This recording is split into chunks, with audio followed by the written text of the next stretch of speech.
오늘 우리에게 주시는 하나님의 말씀은 마태복음 8장 24절부터 27절까지의 말씀입니다. 마태복음 8장 24절부터 27절까지의 말씀을 한 절씩 교독하겠습니다. 바다에 큰 놀이 일어나 배가 물결에 덮이게 되었으되 예수께서는 주무시는지라.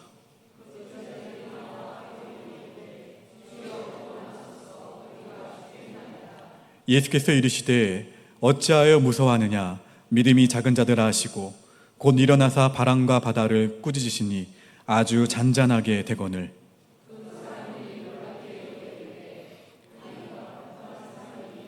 바람과 바다도 순종하는가 하더라. 아멘. 이 시간 이 남신도에 나오셔서 하나님께 찬양으로 영광 돌리시겠습니다.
다른 어떤 때보다도 많은 긴장이 하셨겠는데요. 많은 긴장을요. 제가 이남신도에 있어서도 제 파트 들어왔을 때 굉장히 긴장했을 것 같아요. 그래도 무난한 게 아니라 너무 잘하셨네요. 다시 한번 하나님께 영광의 박수 올려드립시다.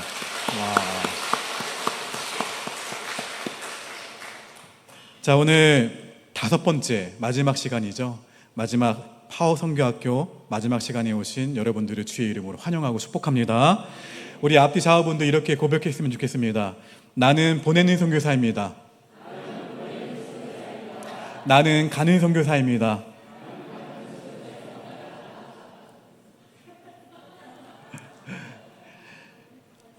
타이완 원주민 교회와 공동체를 섬기고 있는 오늘 이강석 선교사님을 모실 때 함께 선교사님의 사역과 가정 그리고 하나님과 동행하시는 아름다운 삶을 축복하며 찬양했으면 좋겠습니다. 이 시간 함께 축복의 통로 함께 찬양하실까요? 이강석 선교사님을 향해서 당신은 하나님의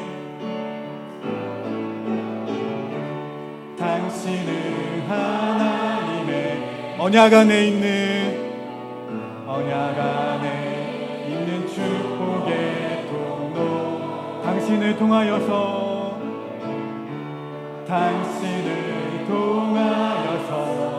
열방 주께 돌아오게 되리. 우리 함께 신일이 사모님 일어나실까요? 당신은 하나님의 언약 안에 있는 축복의 통로 당신을 통하여서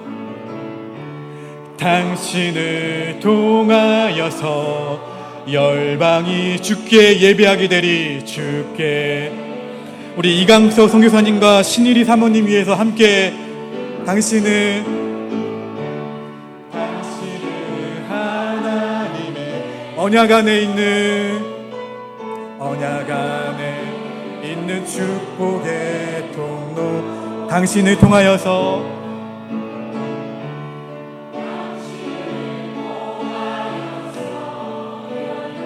주께 돌아오게 되리. 마지막으로 당신은 하나님의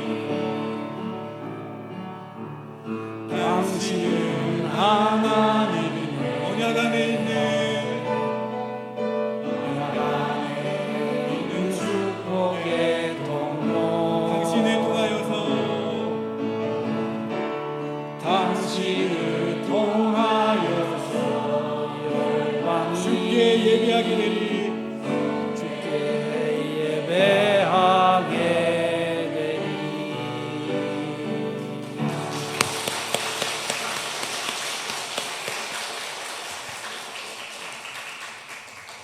이렇게 먼저 축복해 주시니 감사합니다. 아멘. 제 사역 보고 드리기 전에 먼저 영상을 보시고 말씀을 듣는 것이 이해가 빠를 것 같습니다. 영상 먼저 부탁드립니다.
할렐루야. 저는 이강석 목사입니다. 제가 19년 전에 서울 한신교회에서 이중표 목사님 모시고 이제 행정 목사로 섬기다가 이중표 목사님이 책임져 주시기로 하고는 갑자기 하늘나라로 떠나셨어요. 그래서 이제 하나님께 책임져 달라고 해야 되잖아요. 그랬더니 하나님께서 너는 선교사로 떠나라. 창세기 12장 1절로 3절 말씀 주셔서 본토 친척 아비집을 떠나 내가 내게 지시할 땅으로 가라. 그래서 이제 중국 땅으로 먼저 떠났습니다. 그래서 선교 2006년 1월 달에 선교사로 중국 땅에 가서 14년 차 되던 해에 이제 중국 공안에 의해서 추방되게 됐습니다. 그래서 한 번 떠났으면 되는데 또 두 번 다시 떠나 보내는 하나님의 역사를 맞이해서 하나님 지금까지 중국어를 사용하는 선교사로서 한국교회가 기도하고 후원해서 이제 선교할 수 있게 되었는데 기회를 뺏어가시면 어떻게 됩니까? 했더니 하나님께서 5년 전에 대만으로 선교의 길을 열어주셔서 지금 영상에서 보신 대로 2019년부터 대만에서 선교사로 사역하고 있습니다. 이 창세기 12장 1절로 3절 말씀처럼 떠나는 게 처음에는 참 두렵고 힘들었습니다. 일생을 한국에서 살다가 제가 45에 떠났거든요. 그런데 떠나면서 모든 것을 버리고 떠나니까 하나님께서 새로운 은혜를 부어주시고 또 복을 주셨어요. 그래서 처음에 중국으로 갈 때는 니하오 한마디도 할 줄 모르고 갔는데 그런데 하나님께서 성령으로 기름 부어 주셔서 2년 반 만에 중국어로 강의하고 설교할 수 있도록 입을 열어 주셨습니다. 할렐루야.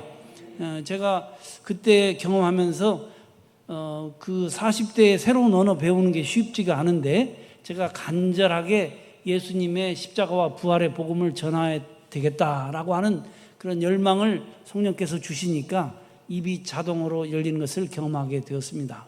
그래서 사도행전 2장의 그 방언이 그 성경 속에만 있는 이야기가 아니라 우리가 예수 그리스도의 복음을 간절히 전하기로 하면 듣는 자들에게 전달될 수 있는 언어로 말씀하게 하신다는 역사를 체험하게 되었습니다. 그래서 잘 섬기고 있었는데 이제 시진핑 중국 국가 주석이 등장하면서 계속 중국 교회와 선교에 대한 탄압이 시작됐고 처음 이제 두 번째 그 시진핑 주석이 연임을 시작하게 될 때 제가 제일 첫 번 타자로 이렇게 추방당하게 되었습니다. 그래서 이번에 저 대만에 있으면서 5년 만에 제가 중국에서 추방될 때 저희 부부를 태우고 나온 그런 목회자를 만나게 되었습니다. 대만에 신학을 공부하러 와서 5년 동안 소식을 들으니까 참 눈물 없이는 들을 수 없는 그 뒤로 더욱더 그 고난과 박해가 중국 교회에 있다는 소식을 들었습니다. 그런데 하나님의 은혜는 놀라운 것이어서 그런 박해와 고난이 있으면은 교회가 소멸되거나 축소되는 것이 아니라 오히려 제가 협력하던 중국 가정교회 교단은 신학교가 3개가 강제로 폐교됐는데 이제 공개적으로는 못하지만 비공식적으로 30군데에서 신학교를 이제 하고 있다는 거예요. 그래서 참 하나님의 은혜는 놀랍다. 고난이 축복이 되고 또 십자가가 부활의 통로가 된다고 하는 사실을 이번에 한 달 전에 만나서 이야기를 들으면서 다시 한번 깨닫게 되었습니다. 지금은 이제 대만 우리 기장총회에서 파송해서 대만 기장총회의 선교사로서 사역하고 있는데 특별히 이제 대만의 원주민들에게로 하나님께서 보내주셨습니다. 참 그 말씀 드리기 전에 이번 4월 3일 대지진이 아주 대만 저 원주민들과 그 화롄 지역에 큰 피해를 가져갔는데 우리 그때 제가 호소의 편지를 이렇게 저 한국 교회 아는 데 이렇게 보냈거든요. 근데 오직 그 경남 노예와 이 옥포 교회에서 응답이 있었습니다. 그래서 그래서 제가 일부는 그 위산 신학대학원에, 일부는 타일루커 노회에 이렇게 각각 전달을 하게 됐는데 이 부족한 선교사의 체면을 살려주셔서 먼저 감사의 인사를 드립니다. 아무 응답이 없었으면 참 어떻게 됐겠어요? 너무나 감사합니다. 그래서 이제 대만으로 가게 됐는데 저는 대만으로 갈 때에 대만의 원주민이 그렇게 있는 걸 잘 모르고 갔습니다. 알고 있는 것은 중국 국민당 군대가 모택동하고 싸워서 패한 다음에 대만으로 가서 거기에 이제 한족들이 많이 산다 하는 이야기만 듣고 있었는데 대만이 우리보다 인구는 절반에 지나지 않습니다. 2,400만 인구인데 우리나라는 참 단순하고 간단한 그런 나라입니다. 대만은 대만에 나중에 온 국민당과 함께 나중에 온 사람들하고 400년 전에 온 사람들하고 또 이런 갈등 관계가 있고 또 민족도 원주민족만 공인된 원주민족만 16개 민족이 있어서 언어도 아주 복잡하고 문화 전통도 복잡한 나라입니다. 나라는 작은데 우리나라 이 경상남북도를 합한 것만큼 되는 그런 영토를 가지고 있는데 그 내부는 그렇게 복잡하더라고요. 그래서 처음에 대만으로 파송받았을 때에 이제 중국계 한족들한테로 가나 했더니 하나님께서 낯선 그 원주민들에게로 보내주셨어요. 보내주셨는데 이 대만 원주민들은 그 대만에 있는 주류 그 한족들보다 시골에 살고 그리고 또 산 위에 살고 뭐 하는 그런 분들입니다. 그런데 대만이 잘 사는 나라로 알려져 있지만 원주민들은 형편이 그렇지 못한데 하나님께서는 저를 서울 좋은 데에 있다가 선교사로 나갔거든요. 근데 어떻게 어려운 형제들 있는 데로만 이렇게 돌리시는 것이 그것이 섭리가 무엇인지 알 듯도 하고 모를 듯도 합니다. 그래서 원주민들에게로 갔는데 그 원주민들의 존재와 그들의 아픔을 이제 비로소 알게 되었습니다. 그 대만 원주민들은 7,000년 전부터 그 대만 섬에서 살았고 그 태평양 일대의 그 원주민들의 그 뿌리가 다 대만 원주민입니다. 그래서 제가 위산 신학대학원에서 사역하고 있는데 그 뉴질랜드의 마오리족 그 성가대가 교회 성가대가 저희 학교를 한번 방문한 적이 있습니다. 근데 그분들이 와서 그 조상의 땅에 왔다고 너무나 감격해하는 모습을 보았어요. 그리고 그 마오리족 교회의 성가대들이 춤을 추고 노래하는데 우리 대만 원주민들의 춤과 노래와 너무나 흡사하다는 사실에 참 놀랐습니다. 그래서 이 대만 원주민의 역사가 그렇게 길고 또 대만 섬의 주인인데 이제 나중에 그 식민지 침략을 많이 받았습니다. 처음에는 포르투갈, 그 다음에 네덜란드, 나중에는 명나라가 망하고 온 사람들, 그 다음에 청나라에서 온 사람들한테 계속 식민지 침략을 당하면서 소수로 억압받고 산으로 쫓겨 들어가서 살 수밖에 없는 그런 험한 처지에 있었습니다. 그리고 나중에 이제 국민당 군대가 장개석 군대가 모택동의 공산당 군대한테 패해가지고 대만으로 온 다음에는 그 장개석 군대도 이제 기반이 없으니까 대만 섬에 있는 많은 사람들을 이렇게 죽이고 또 피를 흘리면서 정권을 잡았어요. 그래서 기존에 살던 그런 한족들과 또 원주민들이 많이 죽고 잡혀가고 다치고 했던 그런 아픈 그런 역사를 가지고 있더라고요. 그런데 그분들이 그렇게 사회적으로는 억압받고 차별받았지만 참 놀라운 하나님의 은혜가 있는데, 저 한족들은 복음을 받아들인 비율이 매우 낮아서 아까 영상에서도 보셨지만 복음화율이 6%밖에 안 됩니다. 천주교, 기독교 다 합해서 6%밖에 안 되는데, 이 원주민들은 다 복음을 받아들였어요. 늦게 시작했지만 1945년에 그 일본 제국주의가 패망하면서 대만에서 물러나고 난 다음에 그때야 비로소 종교의 자유가 주어졌거든요. 그래서 그때 종교의 자유가 주어진 때에 대만 장로교가 그 원주민들한테 선교를 시작해가지고 복음을 전했는데 대폭적으로 받아들여서 거의 70%의 그 원주민 인구들이 그리스도인이 되었습니다. 참 놀라운 일이죠. 그 원주민들이 원래 그 미신을 숭배하고 그다음에 전통 그 종교의 뭐 무당과 이런 데 사로잡혀 있던 분들인데 복음을 받아들여서 그 산 위에 부락마다 교회가 있어요. 그리고 그 교회가 그 마을의 중심이 되어 있습니다. 그래서 이 특별한 하나님의 백성들이 되었어요. 하나님께서 저를 그리로 보내주셨는데, 그러나 이분들이 참 지금도 어려운 처지에 있습니다. 그래서 대만 평균 수입이 100이라고 하면은 원주민들의 평균 수입은 그것의 한 80%, 수입이 한 20%가 적고, 그 다음에 수명은 대만 평균 수명이 75세라고 하면은 10년이 적어서 65세. 그러니까 그 삶의 환경이 참 좋지 않다는 것을 알 수가 있지요.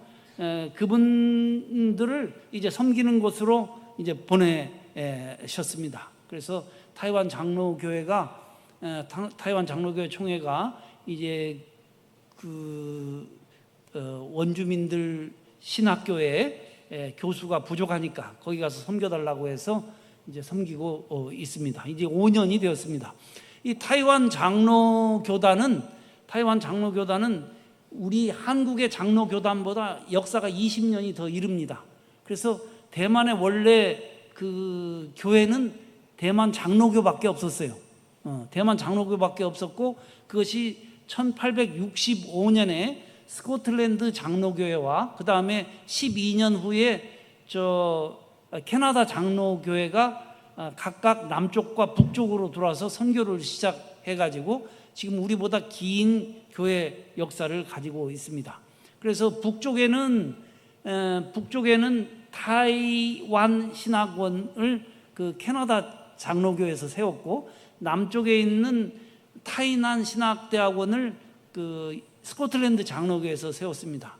그런데 제가 섬기고 있는 위샨 신학대학원은 대만 교회에서 세운 그런 신학대학입니다. 우리 교단의 한신대학이 민족 자본에 의해서, 우리 장로님께서도 여기 진장로님도 과거에 귀한 재산을 헌납해서 학교를 세우고 하신 것처럼 그 대만의 장로 교인들이 원주민 선교를 위해서 세운 신학교로서 지금 역사가 72년이 되고 있습니다.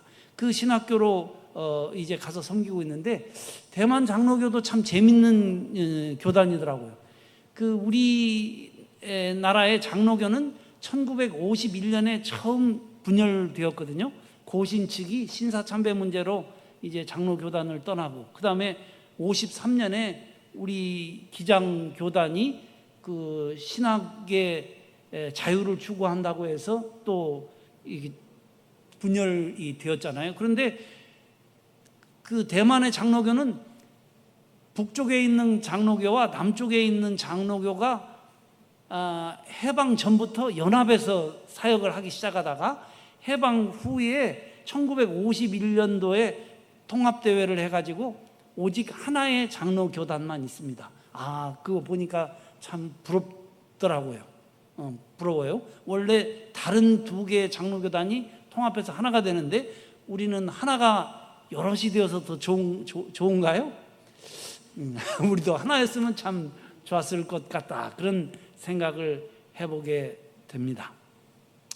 그래서 이 원주민 선교를 하고 있는데, 이 대만의 원주민들은 그 하나님의 특별한 백성입니다. 그래서 그 우리 김찬익 장로님 지왕 기념교회 가보셨지만, 그 지왕 여사라고 하는 분은 1923년에 처음으로 그 일제 시대에 예수를 믿게 되었어요. 그런데 그 예수를 믿고 바로 선교사가 되었습니다. 그래가지고 2년 동안 그 타이완에 가가지고 선교사 훈련을 받은 다음에, 이제 일제 시대에는 그 선교가 금지되어 있었거든요. 그런데 우리 김 장로님도 가서 보셔서 알지만, 거기 동굴에, 숲속에 있는 동굴에서 몰래 예배를 인도하고, 그리고 산에서 일하고 있는 원주민들에게 복음을 전도하고, 또 다른 원주민족에게도 복음을 전도해서 이 대만 원주민의 1호 세례교인, 1호 선교사가 그 타일루커라고 하는 그런 부락에서 나오게 되었고, 그로부터 이제 45년에 일제가 패망해서 물러간 다음에 이제 급속히 복음이 원주민 사회에 퍼져가지고 마을 대부분들이, 원주민이 사는 마을 대부분들이 다 예수를 믿고 그 중심에 교회를 가지고 있고, 또 교회가 그 불학 생활의 중심이 되고 있는 그런 곳입니다. 그래서 이 원주민 교회가 그 복음은 일찍 받아들였지만 사회적으로는 어렵고, 또 우리 농촌에서 인구가 주는 것처럼 그 산 위에 먹고 살 게 없잖아요. 먹고 살 게 없으니까 다 인구의 절반이 다 도시로 흩어져 가고 있습니다. 그리고 또 이 비주류 민족이기 때문에 인구의 2.5%밖에 되지 않거든요. 60만. 그렇기 때문에 이제 그 한족들한테 흡수 동화되는 것을 매우 두려워하고 있죠. 왜냐하면 도시로 나가면은 그 대만 사람처럼 그냥 살아야 되니까. 그래서 이 원주민들이 자신의 고유한 문화와 전통을 지키고 언어를 지키고 살아가기 위해서 노력하고 있고, 또 신학교에서도 그것을 잘 가르치고 있습니다. 그 다음에 방금 또 말씀드렸지만, 도시로 떠나간 원주민들, 그 불악에는 교회가 중심이고 다 신앙생활 하던 사람들인데, 도시에 나가면 언어도 다르고, 그 다음에 이 언어가 통하는 교회를 찾기도 힘들고, 또 하층 노동자로 살아가기 때문에 시간도 없고, 그래가지고 불악을, 산간에 불악을 떠난 원주민들은 잃은 양이 되고 있어요. 그래서 이 원주민들 선교의 중요한 한 문제는 도시에 흩어져서 신앙을 잃어버린 길 잃은 양떼들을 모아서 교회를 세우고 그 젊은 사람들을 붙들어 주는 것, 신앙적으로 붙들어 주는 것이 하나의 큰 선교 사역의 목표가 되고 있습니다. 그 다음에 또 이 원주민들은 그 태평양 일대의 원주민들의 조상이기 때문에 서로 다 민족이 통하는 분들이거든요. 그래서 이 대만 원주민은 먼저 복음을 받아들인 원주민족으로서 태평양 일대의 그 원주민들에게 복음을 전하는 것을 또한 사명으로 가지고 있습니다. 또 한 가지, 우리가 제가 처음에 말씀드렸지만, 대만에 있는 한족들은 예수를 잘 안 믿기 때문에 이 원주민들을 통해서 대만의 복음화를 달성해야 될 또 이런 목표가 있습니다. 그래서 이런 선교의 사명이 있는 곳으로 하나님께서 저를 보내주셨는데, 제가 섬기는 신학교는 위샨 신학대학원이라고 합니다. 그래서 대만에 있는 원주민들이 다 동부 해안지대, 산악지대에 살고 있거든요. 그래서 저희 신학교는 대만 동부 산간에 있습니다. 제가 중국에 있을 때는 그 아주 공기 오염으로 폐가 다 더러워져 있었는데, 지금은 산속 깊은 곳에 가가지고 이 허파가 다 깨끗해지고 있어요. 여러분들도 한번 그 원주민들 교회와 만나고 또 교류하고 하면 은혜를 많이 받을 줄로 믿습니다. 처음에 이제 그 위산신학대학원에 가게 되었을 때 저와 제 아내는 또 두렵기도 했습니다. 왜냐하면 원주민 목사님들 중에는 이렇게 문신을 하고 있는 목사님들도 있거든요. 그래서 여러분들 왜 저 아메리칸 인디언 보셨잖아요. 아메리칸 원주민처럼 그렇게 돼 있고, 또 우리가 어려서부터 본 영화라든지 이런데 원주민들이 좀 무섭게 나오고 뭐 도끼도 사용하고 이렇게 좀 무섭게 여기는 게 있어서 좀 두려운 마음도 있고, 또 그 아열대 지역에 뭐 독사도 많고 산 위에 독사도 많고 막 벌레도 많고 해서 처음에는 하나님 왜 저희를 이런 데로 보내십니까 하면서 두려워했는데, 가서 보니까 그 산에 사는 원주민들이 다 순박해요. 도시에서 사람들이 무섭지 사실 산 위에 있는 사람들이 무서울 게 없습니다. 무서울 게 없는 분들이고 오히려 착하고, 이 대만에 1,500여 개의 대만 장로교 교회가 있는데 이 위산신학대학교를 졸업한 목회자들이 500여 원주민 교회를 목회하고 있습니다. 그래서 대만 장로교단의 3분의 1을 책임지고 있는 학교가 위산신학대학원입니다. 저는 거기에서 교회사를 가르치고 있어요. 교회사를 가르치고 있는데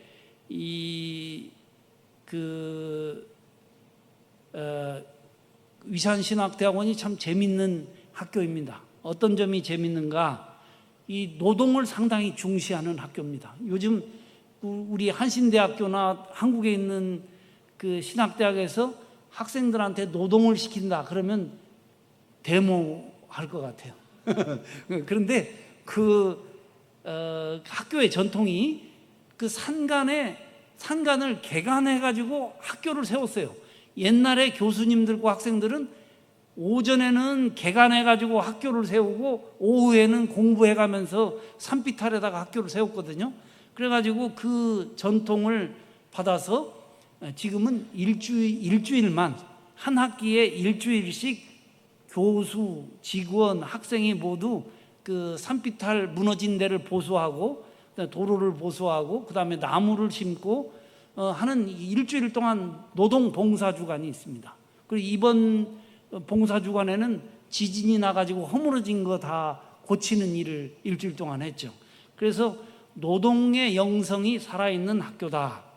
그리고 뿐만 아니라 이 노동을 중시하는 이유가 뭐냐면 산 위에 부락에서 농사 짓는 교인들과 함께 목회하고 섬겨야 되기 때문에 성도들을 잘 돕기 위해서 훈련을 시키는 거예요. 그래서 목회자가 섬김을 받기보다 성도들과 함께 일하고 또 섬겨주는 그런 훈련을 잘하는 학교다, 이렇게 말씀드릴 수가 있습니다. 그리고 수요일마다 학생들이 자발적으로 아침 일어나서 예배드리고 또 교정을 깨끗하게 청소합니다. 지금은 한국에서는 다 직업적으로 청소하시는 분들이 하잖아요. 그런데 그런 전통이 있는 학교이고, 또 뿐만 아니라 이제 그 원주민들의 그 전통 예배가 있어요. 그래서 각각 자기의 언어와 자기의 독특한 문화를 통해서 신앙을 고백하고 그것을 훈련하고 하는 그런 아름다운 학교입니다. 저는 이제 교회사를 가르치는데, 교회사를 가르치기에 앞서서 이 원주민들이 너무나 오랜 동안 400여 년 동안 그 억압과 차별을 당해왔기 때문에 특히 그 남자들이 좀 소극적이더라고요. 여자들은 어떻게 좀 적극적이고 활발하고 좀 억센데, 남자들은 많이 당하고 억압을 당해서 그런지 조금 소극적이고 그래요. 그래서 그 원주민 신학생들의 자존감을 높여주는 방향으로 자존감을 높여주는 방향으로 하나님의 형상을 지닌 존재라고 하는 사실을 깨닫게 해주는 방향으로 가르치고 있습니다. 또 교회사를 제가 이제 전공이 교회사이기 때문에 교회사를 가르치는데 특별히 예수 중심의 시각에서 그리고 십자가와 부활의 진리의 빛에 따라서 이제 세계 교회사도 가르치고 아시아 각국의 교회 역사도 가르치고 특별히 한국의 신학과 역사를 소개해서 가르치는데 대만 역사와 그 한국의 역사가 너무나 비슷한 게 많고 또 대만 장로교와 우리 기독교 장로교단의 역사가 비슷한 게 너무 많아서 이런 과정을 통해서 시야를 넓혀주고 있습니다. 또 현장 교회와 원주민 현장 교회와 접촉을 가지고 있는데 특별히 목회 실습을 통해서 학생들이 각지에 있는 각 부족의 교회에서 섬길 때에 그곳을 방문해서 현장 교회와 접촉하고 있고 또 이 원주민 교회에서 설교를 요청해 오면 가서 이제 설교하면서 접촉을 가지고 있는데 제가 오기 전에 6월달 한 달 동안에 그 아까 말씀드린 지왕 기념교회의 목회자가 지금 은퇴해가지고 새 목사님을 모시기 전까지 한 달 동안 설교해달라고 해서 그 지왕 기념교회에서 이제 설교하면서 이제 접촉을 가지고 지역 선교를 하고 있고 또 그 위산신학대학원은 그 순전히 모금에 의해서 학교가 운영됩니다. 저 대만의 세 개의 신학교가 다 그렇더라고요. 우리나라하고 좀 다르더라고요. 그래서 1년에 한 번 그 학교 설립 기념 주간에 교수, 학생, 직원이 다 전국에 있는 교회로 흩어져 가지고 그 신학 교육을 어떻게 하고 있는지 보고하고 그러면서 대만 교회와 함께 호흡하고 또 선교하고 있습니다. 또 가장 중요한 것 중에 하나는 그 겨울 방학이 되면은 저 학생들과 교수들이 전도단을 꾸려가지고 일주일 동안 그 산 위로 올라가서 설교하고 또 가가호호 방문해가지고 또 상담하고 또 전도하고 하는 그런 전통이 있습니다. 지난 겨울에는 그 타일루거 노회의 교회들을 방문해가지고 그런 일들을 했고 또 그 전해에는 나얀 교회를 방문해가지고 했는데 거기는 교회가 해발 2,000m의 불악이 있어요. 해발 2,000m 위에 불악이 있는데 그 스마쿠스 불악에는 그것도 특별하더라고요. 그 스마쿠스라고 하는 그 불악은 깊은 산에 아주 경치가 좋은 데예요. 원주민들이 거기에 자리 잡고 사는데 거기를 뺏으려고 한족들이 뺏으려고 여러 차례 이렇게 왔던 데인데 그분들이 합심 협력해 가지고 공동으로 민박을 운영해서 아주 아름다운 그 마을을 이뤘더라고요. 그래서 거기에도 교회가 중심이 돼 가지고 호텔을 공동 경영하는 그래서 원주민들이 그 높은 산에 고립되어 있는데 아주 사도행전에 나오는 이 공동 생활의 모습이 거기 살아서 있는 거예요. 여러분들 기회 되시면은 한번 가서 보고 오시면 큰 은혜가 될 줄로 믿습니다. 이 신앙이 단순히 교회에서만 이루어지는 것이 아니라 그 불악 전체가 그 그리스도인의 신앙으로 하나가 되고 그 모든 재산을 바치는 마음으로 그 불악의 두목 되시는 장로님이 그 토지가 제일 넓은데 자신의 토지를 공동 경영으로 내놨어요. 그러니까 작은 토지를 가진 그 원주민들이 다 함께 거기에 호응해 가지고 그 아주 특별한 불악을 만들었는데 월급도 똑같이 받고 그 다음에 자녀들이 공부를 하기를 원하면은 대학원까지 학비를 다 대주는 거예요. 그런 아름다운 그 신앙의 실천을 하고 있는 것을 거기 가서 보고 왔습니다. 여러분들도 함께 기회가 있다면은 한번 원주민 그 불학 탐방을 통해서, 교회 탐방을 통해서 그런 은혜를 받기를 원합니다. 그리고 제가 아까 저 영상에서도 잠깐 보셨지만 그 중국어로 신앙 교재를 12권을 쓴 게 있습니다. 그래서 신학교 학생들에게, 특히 3학년에게 그 교재를 가르치고 그 교재를 나눠주고 또 전파하는 이런 일을 하고 있습니다. 여러분들이 좀 기도해 주셔서 그 별세 신앙의 제자 훈련을 받은 그 목회자들이 교회를 살리고 또 불학을 살리고 또 온 대만을 살려낼 수 있도록 여러분 기도해 주시기를 부탁을 드립니다. 오늘 제가 본문 말씀으로 마태복음 말씀을 우리 함께 읽었는데, 이번 대지진 때에 이 말씀으로 특별히 은혜를 받아서 그 은혜를 잠깐 나누고 싶습니다. 4월 3일 날 그 대만 동부의 화리엔에 큰 지진이 났습니다. 영상 잠깐 보실까요? 저 사진이 있는데 여기 보면은 큰 지진이 나서 저기 산이 무너져 내리는 것을 경험했습니다. 제가 중국에서 선교할 때 원촨 대지진을 경험했거든요. 그때 제가 15층 건물에 있었는데 이 건물이 흔들흔들 하다가, 그때 7.2짜리 지진이었는데 건물이 뚝 부러지는 것 같은 그런 느낌을 받았어요. 그래서 제 아내랑 둘이 책상 밑으로 들어가 가지고 임종 기도를 함께 드린 적이 있습니다. 주님, 이제 주님 보러 갑니다. 제가 선교하러 중국에 와서 별 할 일도 없이 주님께 불려가게 되는데 주님 용서하여 주옵소서. 그리고 또 주님 지금까지 살게 해주신 거 감사합니다. 그 임종하게 되니까 그런 감사의 기도가 나오더라고요.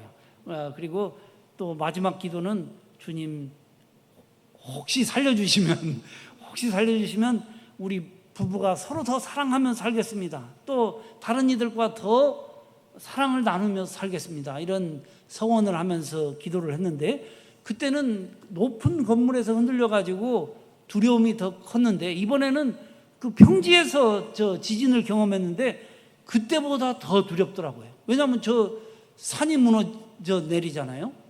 야, 산이 무너지는 소리가 천둥 소리처럼 들리는 거예요. 저희 학교가 그 산에 둘러싸여 있거든요. 근데 먼 산에서, 가까운 산에서 산이 흔들려 가지고 무너지는 소리가 우르릉 쾅쾅 하는데 진짜 두렵고 무서웠습니다. 그래서 그런 저기 지금 저 바다 너머에 산 보이잖아요. 저게 구름이 아니라 산이 무너져서 먼지가 일어나는 것입니다. 먼지가. 야, 이런 지진은 진짜 무서운 지진이더라고요. 그래서 이번 그 지진에서 놀라운 저 이제 학생들 다, 학생 교수들이 놀라가지고 저 아침에 지진이 일어났을 때, 그다음에 땅이 저렇게 갈라지고 또 그 벽이 다 갈라지고 저렇게 저게 학교 건물입니다. 학교 건물이 이렇게 되고 저게 이제 저 원장님 댁 모습이에요. 책장들이 다 넘어지고, 도시에서는 저희 학교가 시내에서 30분 거리에 있는데 화리엔 시내에 저 호텔 건물이 2채가 넘어졌어요. 정말 무서웠습니다. 지금 또 기울어진, 저희 학교의 기숙사도 저렇게 기울어졌고 또 저 길이 다 끊어졌어요. 그래서 저 화리엔에서 타이베이로 가는 길이 저 하나인데, 저 길이 하루에 3번, 1시간씩 3번 열려요. 단선으로. 그리고 아직도 안 뚫렸고, 올 때 기차, 또 이 지진이 무서운 것이, 지진만 무서운 것이 아니라 그 뒤에 비가 많이 내리잖아요. 대만에 비가 아주 많습니다. 비가 내리면 또 그 산이 흔들려 있던 게 막 산사태로 흘러 내려와 가지고 저 기차 타고 오는데 30분 연착이에요. 왜냐하면 앞에 진흙이 철로를 덮어 가지고 그걸 치우고서야 지나가게 되었습니다. 그리고 지금도 저 여진이 계속 일어나고 있어요. 저렇게 바위가 굴러 떨어지는 것들이 지금도 일어나고 있고, 그래서 노동봉사주간에 원래는 그 교정을 가꾸는 일인데, 이번 지진 후에 노동봉사주간에는 지진 복구 작업으로 저렇게 함께 일했습니다. 저희 학생들이고 교수들이에요. 그리고 도서관의 책들이 다 넘어져서 저렇게 정리를 하고, 저건 두 번째 여진이 큰 게 6.4짜리가 왔을 때거든요. 새벽 2시에 왔는데, 새벽 2시에 저 여진이 왔는데 1차 대지진 때보다 더 무서워요. 왜냐하면 1차 때 놀란 가슴 더 놀라죠. 그래서 막 이게 흔들려서 학생들이랑 저희들이 누워서 잠을 잘 수가 없어가지고 저 나와가지고 새벽 2시부터 꼬박 밤을 새웠습니다. 저희 학생들이랑. 그리고 저건 이제 지왕 기념교회인데, 지왕 기념교회에 저 뒷산에서 저 산사태 난 게 보이죠? 예, 산사태가 나고 또 돌이 굴러 떨어져 가지고 저 교회에 큰 피해가 났고 한 이런 어려움들이 있었습니다. 어려움들이 있었는데 그때 이 말씀이 떠올랐어요. 이 말씀이 떠올랐어요. 바다에 큰 놀이 일어나 물결이 배에 덮이게 되는 공포가 저 지진의 공포 속에서 같이 일어나는 거죠. 그래서 이 국제 학생들도 있거든요. 저 원주민들 저 미얀마나 이런 데서 온 원주민들은 지진을 경험해 보지 못해 가지고, 대만 원주민들은 지진을 늘 경험하고 살기 때문에 그래도 견디는데, 저희 같은 외국인이라든지 그 국제 학생들은 패닉이 와가지고 그 뒤로 이 안정을 못하는 거예요. 진짜 이런 두려움 속에서 이 말씀이 떠올랐어요. 이 말씀이. 그런데 하나님께서 어떤 은혜를 주시는가? 어떤 은혜를 주시는가? 주여 우리를 구원하여 주소서. 그랬더니 응답이 있어요, 없어요? 여러분 응답이 있겠습니까, 없겠습니까? 응답이 있어요. 왜냐면 저 지진이 계속 오는 건 아니고 이게 여진이 한 10,000번 가까이 있어요. 이게 큰 지진이 오면은 한 1년 가까이 지진이 있기 때문에 주여 이 지축을 붙들어 주옵소서 이렇게 기도하는데 잠시 응답이 있다가 또 다시 지진이 또 오는 거예요. 그래서 너무나 무섭고 떨릴 때 하나님께서 깨닫게 해주시는 은혜가 있었어요. 그 깨닫게 해주시는 은혜가 뭐냐? 예수님께서 그 바다에 큰 놀이 일어나 물결이 배에 덮이게 되었을 때 어떻게 하셨어요? 주무셨어요. 주무셔. 근데 저는 믿음이 부족해서 주무시지 못하고 저 나가서 뜬 눈으로 밤을 새웠잖아요. 그러면서 예수님께서 하신 말씀이 생각나요. 어찌하여 무서워하느냐? 믿음이 적은 자들아. 참 믿음은 뭘까요? 예수님의 믿음은 무엇이었을까요? 예수님의 믿음은 내가 죽어도 하나님께서 나를 살리신다. 십자가 후에 부활이 있다. 이 믿음이 예수님의 믿음인 줄로 믿습니다. 이 고난이 그것이 끝이 아니라 하나님께서 고난을 감내한 자에게 부활의 영광을 주신다는 믿음이 예수님의 믿음이고, 그 믿음이 있기 때문에 배가 가라앉아도 나는 평안히 잠을 잔다. 이 예수님의 믿음이 없다는 사실을 제가 발견했어요. 제가 가르치는 것은 십자가와 부활에 대해서 늘 가르치고 있거든요. 그런데 막상 지축이 흔들리니까 주여 살려주소서, 나를 구원하여 주소서, 주의 권능으로 지축을 잠재워 주소서 하는 기도만 나온다는 사실을 제 스스로 깨달으면서 강서가 너는 참 믿음이 없구나 하는 이런 회개를 하게 되었습니다. 그래서 주님 이제 지진 너무나 무서운데 제가 이곳을 떠나야 됩니까? 목숨을 구하기 위해서 떠나야 됩니까? 이런 믿음의 회의가 생기는 저 자신을 발견하면서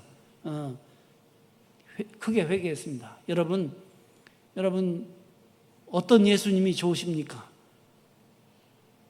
큰 놀이 이룰 때 평안히 잠자시는 예수님이 좋습니까? 아니면 잠에서 깨어가지고 바다를 잠재우시고 풍랑을 잠재우시는 예수님이 좋으십니까? 우리는 바다를 잠재우시는 예수님을 너무 좋아하는 경향이 있고 저도 마찬가지입니다. 그러나 우리가 참으로 은혜 받아야 할 예수님의 모습은 무엇인가?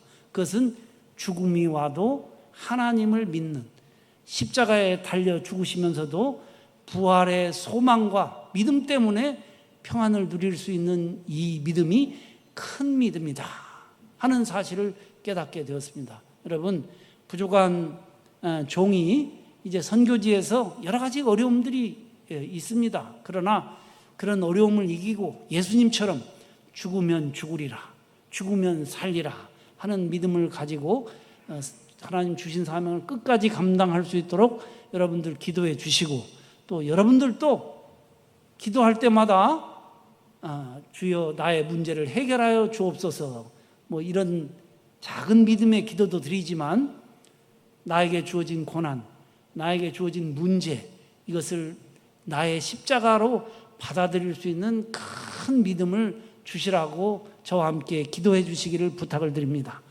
그래야 우리가 참된 은혜를 받게 됩니다. 그래야 교회가 평안하고 집안이 평안하고 예수님처럼 우리 모두가 평안히 잠잘 수 있는 존재가 될 줄로 믿습니다. 이 은혜가 저와 여러분에게 함께 하시기를 빕니다.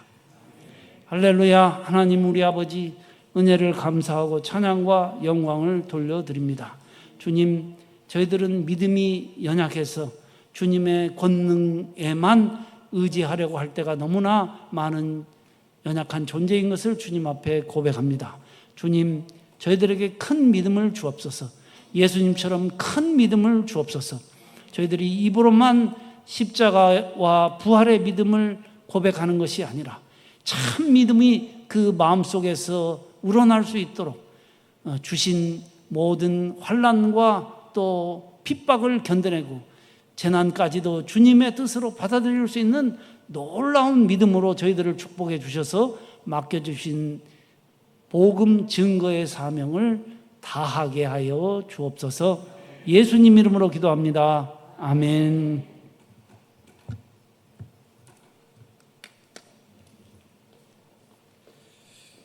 택하신 믿음의 그 선교사님을 통해서 온 땅을 회복시키며 하나님 나라를 세우심을 믿습니다. 우리 함께 박수치면서 함께 고백하는 찬양 516장 부르시겠습니다.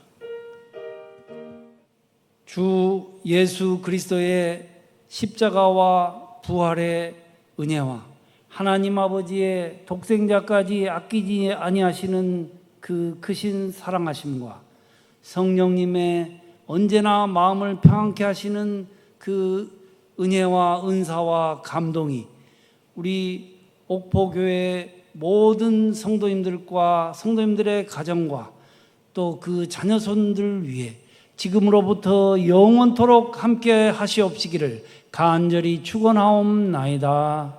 아멘.